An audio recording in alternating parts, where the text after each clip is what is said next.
한 반에 80명, 콩나물 교실에서 수업하고, 뺑뺑이로 학교 가고, IMF로 짐 싸고, 치킨집으로 내몰렸던 사람들.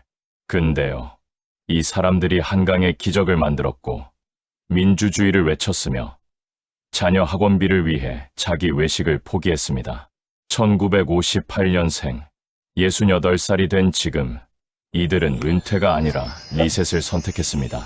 유튜브 올리고, 테니스 치고, 내 인생 2막을 당당히 시작하고 있습니다. 58년 개띠, 대한민국을 먹여 살린 그 세대의 진짜 이야기. 지금 영상에서 확인하세요. 편안한 세계, 전후의 봄날. 1958년, 한반도의 하늘은 오래간만에 총성 대신 아이 웃음소리로 가득 찼습니다. 한국전쟁이 끝난 지 5년, 사람들은 살아있다는 것만으로도 감사했고, 살아있으니 아이를 낳았습니다. 그렇게 태어난 아이가 한 해에 무려 90만 명, 일부 기록에는 101만 명. 1958년생은 그야말로 숫자부터 남달랐습니다. 동네 어디를 가도 동갑내기가 넘쳐났습니다. 골목마다 같은 해에 태어난 친구들이 뛰어놀았고, 마을 전체가 하나의 대가족 같았습니다. 국가가 가난해도, 집이 작아도, 아이들은 골목을 무대 삼아 세상에서 가장 부유한 유년을 보냈습니다. 그 시절 아이들이 많아도 너무 많아서 동네 어른들은 이름 외우기를 포기하고 그냥 야 너 라고 불렀다고 합니다. 덕분에 58년생들은 평생 귀가 밝습니다. 누군가 야 하고 부르면 자기도 모르게 고개가 돌아가거든요. 더 나은 내일을 향한 열망. 하지만 편안한 유년은 오래가지 않았습니다.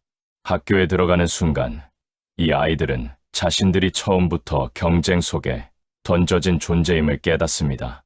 교실에는 70명, 많으면 80명의 아이들이 콩나물시루처럼 빽빽이 들어찼습니다. 책상이 모자라 2명이 한 책상을 나눠 쓰고 오전반 수업이 끝나야 오후반 아이들이 들어올 수 있었습니다. 2부제, 3부제 수업이 당연한 시절이었습니다. 그래도 배우고 싶었습니다. 아니, 배워야만 했습니다. 가난에서 벗어나는 길은 오직 공부뿐이라는 것을 이 아이들은 본능적으로 알고 있었습니다.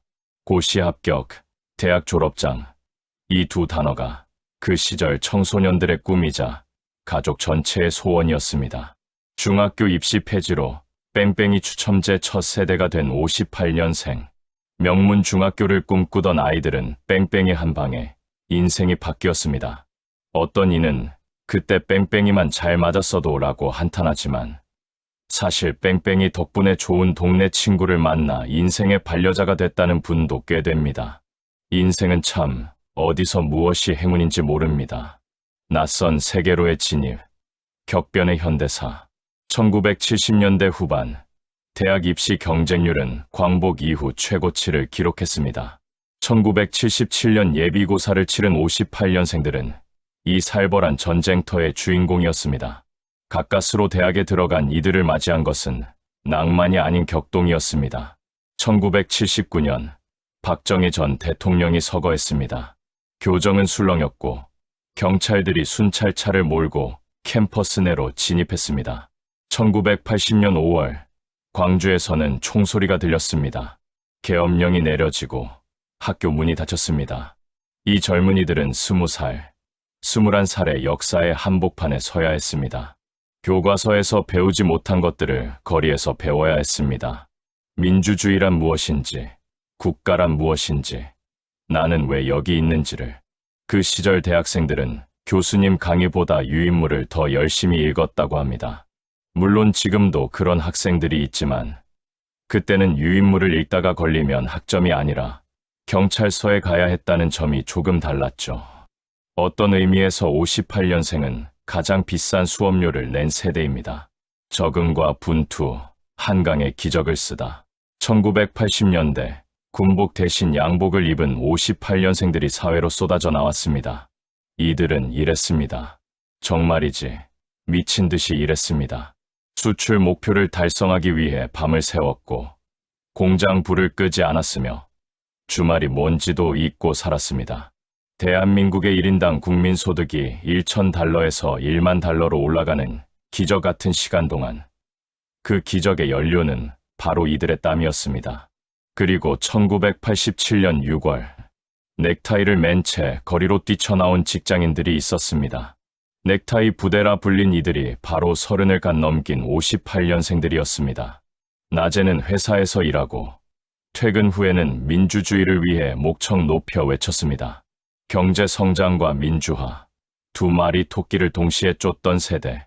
당시 넥타이 부대를 이끌던 한 과장님이 시위 현장에서 부장님과 마주쳤다고 합니다. 둘 다 잠깐 서로를 쳐다보다가 부장님이 먼저 말했답니다. 김 과장, 나 못 봤지? 네, 부장님도 저 못 보셨죠? 그렇게 대한민국 민주화는 아름다운 합의로 이루어졌습니다. 마침내 손에 쥔 것들, 성공과 가족. 1990년대 초중반, 58년생은 드디어 중간 관리자가 되었습니다. 부장, 차장이 되어 월급 봉투가 두툼해졌고 아파트를 장만했으며 아이들 학원비를 댈 수 있었습니다. 노부모를 모시고 자녀 교육비를 대고 그러면서 소소한 행복을 일궈 나갔습니다. 가족 여행이라는 것도 처음 해봤고 외식이라는 문화도 이때 생겼습니다. 이들은 자신을 위해 쓴 돈보다 가족을 위해 쓴 돈이 훨씬 많은 세대입니다. 본인의 새 옷보다 자녀의 참고서를 먼저 샀고 본인의 여행보다 아이들의 과외비를 우선했습니다. 희생이라 부르지 않았습니다. 그게 그냥 삶이었으니까요. 그 시절 58년생 아버지들의 최대 낭만은 일요일 아침 온 가족이 모여 자장면을 먹는 것이었습니다. 그런데 정작 아버지는 항상 나 자장면 별로야 하며 소주 한 잔에 괜한 단무지와 양파만 드셨습니다. 아이들이 남긴 자장면을 먹기 위해서였다는 건 아이들이 커서야 알았습니다. 한 푼이라도 아껴야 아이들 과외비를 낼 수 있었으니 그게 아버지의 사랑법이었습니다. 혹독한 대가 IMF와 4.5정의 시대 1997년 11월 대한민국이 흔들렸습니다. IMF 외환위기, 기업들이 쓰러지고 구조조정의 칼바람이 몰아쳤습니다. 가장 먼저 그 칼날 앞에 선 것은 40대 초반의 과장, 차장들이었습니다. 바로 58년생들이었습니다. 4.5정, 45세가 정년이라는 뜻의 이 말이 유행어가 된 시절, 평생 직장이라 믿었던 곳에서 어느 날 갑자기 해고, 통보를 받았습니다. 대출은 남아있고 아이들은 아직 어리고 부모님은 연로하셨습니다. 치킨집, 편의점, 작은 가게들이 이 시절 58년생들의 새로운 전쟁터가 되었습니다. 2008년 금융위기 때는 또 한 번 명예퇴직 1순위로 불렸습니다. 이들은 경제 위기를 한 번도 아닌 두 번, 온몸으로 받아낸 세대입니다. IMF 당시 4.5정 유행어가 퍼지자 어떤 회사에서는 44세 직원들이 서로를 축하해 아직 1년 남았어라며 위로했다고 합니다. 비극인지 희극인지 모를 이 상황을 버틸 수 있었던 건 아마도 그 특유의 질긴 유머 감각 덕분이었을 겁니다. 웃어야 살 수 있었으니까요. 돌아온 자리, 낯선 노후, 60세, 은퇴라는 이름의 귀환. 하지만 돌아온 자리는 익숙하지 않았습니다. 집에 있으니 어색하고 할 일을 찾으니 막막했습니다. 국민연금을 제대로 받는 이는 절반도 되지 않았고 자산의 대부분은 팔기 어려운 부동산에 묶여 있었습니다. 60대 파산율이 전 연령대 중 가장 높다는 통계는 이들이 얼마나 벼랑 끝을 걷고 있는지를 보여줍니다. 더 쓸쓸한 것은 감정적 고독입니다. 부모를 모신 마지막 세대이면서 자녀에게 부양받지 못하는 첫 세대, 어디서도 제대로 인정받지 못하는 샌드위치 세대의 고독은 통장 잔고보다 더 처연할 때가 있습니다. 은퇴한 58년생 남편이 갑자기 집에 상주하자 아내가 친구에게 전화했습니다. 언니, 나 이제 밥을 하루 3끼 해야 해. 친구가 답했습니다. 그게 뭐가 문제야? 아내 왈, 내가 이 나이에 3끼 밥 대령하느라 하루 종일 집에만 있으니 언니 만나서 수다 떨 수가 없잖아. 언니 왈, 나처럼 졸혼 선언해버려. 변화한 존재, 신청년으로 다시 서다. 그러나 58년생은 여기서 멈추지 않았습니다. 이들은 스마트폰을 배웠습니다. 유튜브를 구독했고 카카오페이로 계산했으며 넷플릭스로 드라마를 봤습니다. 파크골프를 치고 테니스 코트에 섰으며 시니어 모델 오디션에 도전했습니다. 은퇴 후에도 63.9%가 계속 일하고 싶다고 말합니다. 단지 돈 때문이 아니라 살아있다는 감각 때문에 아직 건강에도 자신 있고 이들은 뒷방 노인이 되지 않기로 결심했습니다. 제2의 인생이라는 말을 입버릇처럼 달고 오늘도 배움을 멈추지 않습니다. 80%가 정기 건강검진을 받고 68%가 꾸준히 운동합니다. 60대 후반 나이에도 이들은 지금 이 순간 가장 자유롭습니다. 한 58년생 할아버지가 손자에게 유튜브 쇼츠 만드는 법을 배웠습니다. 첫 영상을 올리고 며칠 만에 구독자 1만 명을 돌파했습니다. 제목은 이랬습니다. 내가 IMF도 버텼는데 릴스 못하겠냐. 댓글에는 이런 말이 달렸습니다. 할아버지, 저 구독했어요. 레전드입니다. 58년생의 전설은 지금도 계속됩니다.